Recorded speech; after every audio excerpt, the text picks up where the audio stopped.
até acho que sugiro, então, talvez a gente começar, antes de falar de fato de alguns papéis específicos, mais do setor, talvez a gente poder falar um pouquinho de como que vocês estão vendo esse cenário hoje, assim, porque é muito interessante falar de Brasil, porque toda hora a narrativa muda, parece, né? Uma hora você está olhando para alguma coisa, dando peso para algo, depois você deixa de dar peso para isso e dá peso para outra coisa.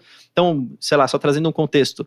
Quando a gente teve a troca de governo no começo do ano, foi meio caótico nesse sentido, então você viu várias ações muito baratas, com boa margem de segurança, depois isso acabou subindo de novo, fechando essa margem, e o que a gente está vendo, na verdade, agora, que começa a cair de novo, o que vai acontecer. Então, como que vocês olham nesse cenário, e mais do que isso, como que alguém que quer investir em ações e pensar por um longo período de tempo, para justamente colher isso que você estava falando, como que essa pessoa consegue fazer isso, assim? Como que vocês trabalham durante todos os cenários diferentes, como vocês vão tomando a decisão para não ficar emocional, né, pra caramba, como a maioria das pessoas acaba fazendo, né? Emocional vai ter sempre um quê de emocional, né? Porque parte do nosso trabalho é arte, né? O modelo é fácil, é uma commodity. O Excel aceita qualquer coisa, aceita né? qualquer coisa. O input errado dá uma informação errada também. Então, assim, a capacidade de julgamento, o teu trabalho de análise investigativa, tentar chegar nas premissas mais razoáveis, mais justas, isso muda todo dia. Então, o preço-alvo da ação pode mudar com uma frequência enorme, porque o macro muda, né? O início do governo caótico, como você falou, foi uma surpresa negativa, né? Porque o Lula 1 e Lula 2 tinham sido bem pragmáticos. Como é que o Lula 3 vai dar esse cavalo de pau? Então, acaba afetando confiança. Menos confiança, mais prêmio de risco. O preço das ações cai. E aí você tem essa reviravolta. Apresentou-se o arcabouço fiscal em abril. Peraí, então, que não vai para a direção errada. Então, os riscos de cauda diminuíram bastante. Ninguém gostava do mercado, estava todo mundo super preocupado. Então, você tem assim, menos incerteza, menos prêmio de risco. Então, expansão de múltiplo, né? Se você pensar no numerador e denominador, né, o preço sobre o preço sobe, o lucro não precisava mudar nada, mas o preço subiu.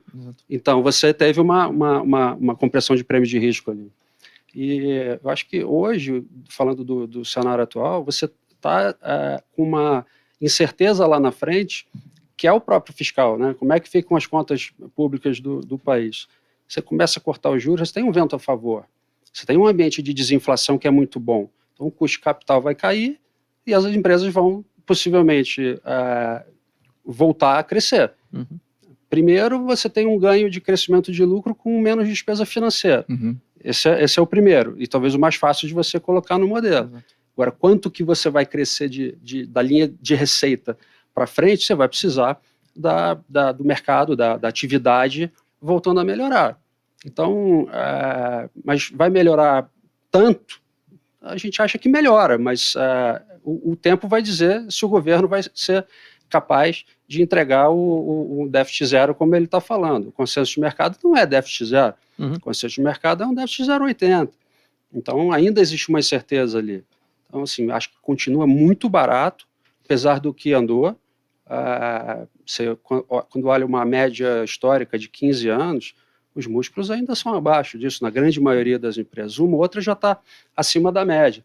Mas se você pegar o agregado, né, o IBOV ou o Small 11, você tem upside potencial ali ainda. Os bancos estão super baratos. Chegar na média histórica no Small 11, você falta 20%. No IBOV faltam 35%.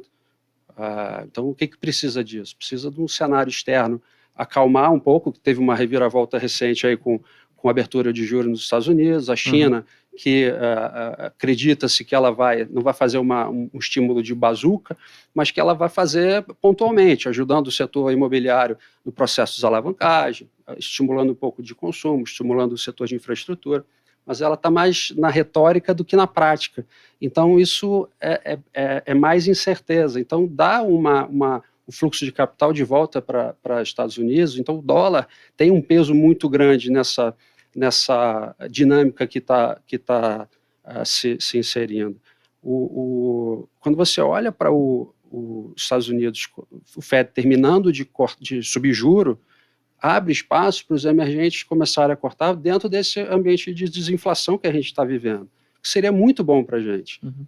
Só que agora os Estados Unidos, a atividade está tão firme que você, peraí, vai parar ou não? Vai ter recessão, mas a recessão foi jogada mais para frente, então a curva longa tem que abrir. Isso você está reprecificando esses ativos para a gente achar qual é o novo custo de capital e colocar no modelo das empresas, né?